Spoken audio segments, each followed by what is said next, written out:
Hello and welcome to the Culinary Exchange. My name is Matthew, and in this video we're making Cranberry Orange Muffins with Streusel topping. To make the Streusel topping I have 6 tablespoons of butter, and to it I'm going to add a half a cup of flour, quarter cup of sugar, quarter cup of brown sugar, a half teaspoon of cinnamon.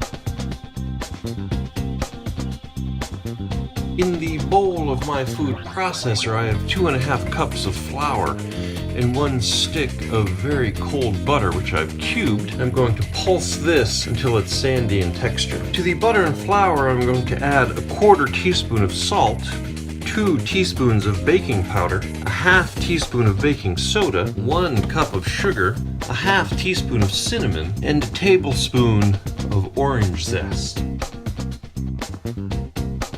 For the wet ingredients, I have 2 eggs, and to it I'm going to add a half a cup of milk, a quarter cup of orange juice, and 2 teaspoons of vanilla. Just whisk that up. I've transferred my dry ingredients to a large bowl. To it I'm going to add my wet ingredients. I'm going to gently mix it until it comes together. To this I'm going to add 1.5 cups of fresh cranberry, which I've blitzed in the food processor just to break it up into chunks. And I'm just going to fold it right in.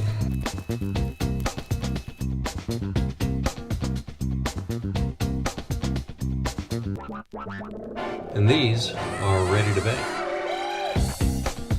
And there you have it. That's how you make Cranberry Orange Muffins. Hey, for more great recipes and cooking tips, come visit us at theculinaryexchange.com. And don't forget to hit that subscribe button so you don't miss any upcoming videos. I'm Matthew. Thanks for watching.